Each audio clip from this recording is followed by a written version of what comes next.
reading the Quran for the first time and learning about Islam for the first time. Something I did not know about Islam is how accepting it is of the other Abrahamic faiths and traditions. It says, and I quote, "Surely those who profess to believe in Islam and those who follow the Jewish faith, the Christians and the Sabians, whosoever of these truly believes in Allah and the last day and acts righteously, shall have their reward with the Lord and shall have nothing to fear, nor shall they grieve."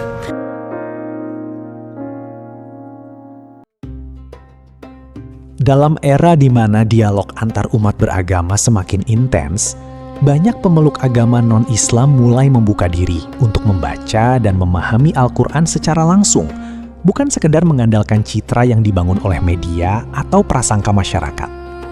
Pengalaman nyata dari sejumlah pemeluk Kristen menunjukkan bahwa kitab suci umat Islam ini justru menyimpan banyak kejutan, mulai dari penghormatan terhadap tradisi keagamaan mereka sendiri hingga konsep ketuhanan yang menurut mereka lebih rasional dan mudah dipahami. Dua kesaksian berikut menggambarkan bagaimana pembacaan Al-Quran dengan hati terbuka mampu mengubah perspektif dan menumbuhkan rasa kagum yang mendalam. Namun sebelum lanjut, mari berbagi kebaikan. Like video ini dan tekan tombol subscribe. Satu klik kecil dari Anda, dampak besar untuk banyak orang. Dengan begitu, kita sama-sama menyebarkan cahaya kebaikan untuk dunia. Seorang wanita Kristen mengaku takjub setelah membaca isi Al-Quran, di mana ia menemukan bahwa kitab suci umat Islam tersebut justru sangat menghargai agama-agama samawi, termasuk Kristen dan Yahudi, dengan menyebut para pengikutnya sebagai ahlul kitab, dan tidak mengandung unsur diskriminasi, melainkan mengajarkan saling menghormati antar umat beragama.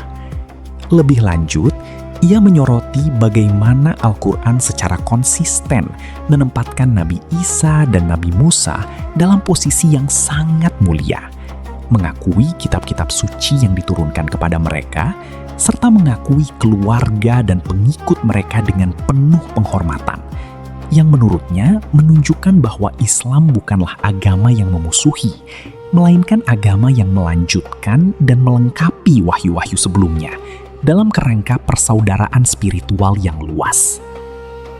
Chapter 2, verse 62, I don't know how... I'm going to say chapter and verse until I know what I'm actually supposed to call them. I'm so sorry. I knew that the Islamic belief, believed in Jesus or, still, accepted Jesus as a prophet. I knew that it was not demeaning towards Christians and Judaism, but I didn't know that it was accepting of Christianity and Judaism. You know how, I was raised in a Lutheran school, right? I went to a Lutheran school ages grade 6 through 8. And in that, we had religion class. In this religion class, we were taught very specifically about how even other denominations of Christianity weren't true Christians and were gonna go to hell because they didn't believe a certain set of rules as it pertained to God. They were like, even Catholics aren't true Christians. I was like, are you on drugs? What are you talking about? There's so much drama in the Christian faith that there's even infighting amongst the denominations, and you're like, can you just get your shit together? What are you talking about? So I knew that Islam accepted Jesus. I knew that Islam was based on the same Abrahamic traditions and core, but I just didn't know that it was fine with Christians and Judaism.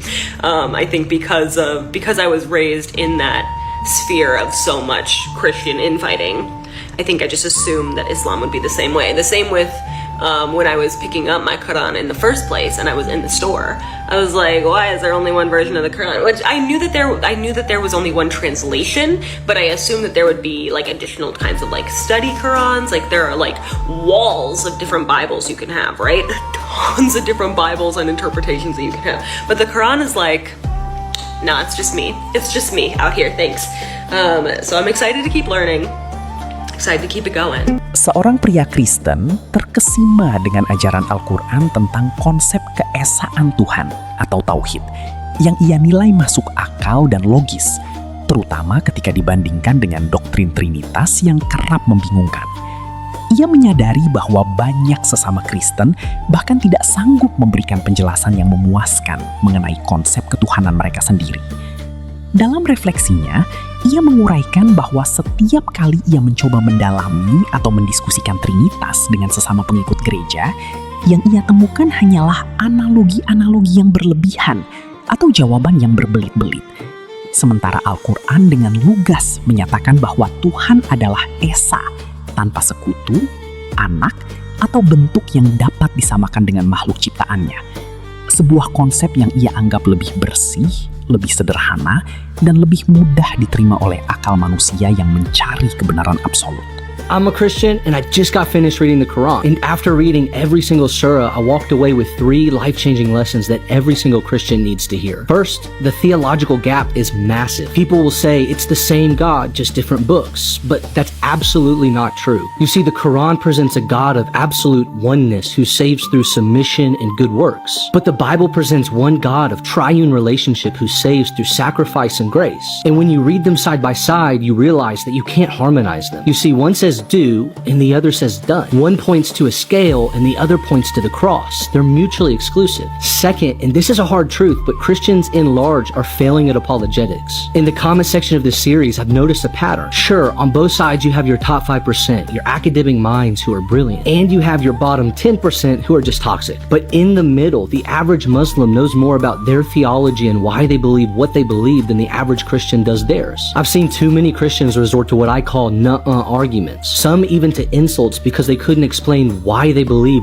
what they believe. You see, we can't just rest on tradition. If you don't know why the Trinity is real or why the Bible is reliable, then you aren't ready for the conversation. Don't mishear me. What I'm not saying is that you're not ready to share your faith. What I'm simply saying is if you don't know why you believe what you believe as a Christian, then you aren't ready to engage in apologetics and theological discussion. And third, and most importantly, and this is going to be controversial, but Muslims are not our enemy. It's true that in the West, we have let stereotypes and radical extremist groups paint a radical picture of what it means to be a Muslim, some of which is justified. But no, the majority of Muslims are not terrorists. They're people genuinely seeking to please their God through the only framework they've ever known. Think of how you feel when someone attacks your faith and your beliefs, or when somebody tries to change your mind about salvation coming from Jesus' finished work on the cross. Our battle is not against flesh and blood. We can ruthlessly dismantle the ideology of Islam and other religions while still loving the people of Islam. Because if we lose our love, then we lose our witness. And no, I'm not saying to sacrifice truth for love or love for truth. I'm saying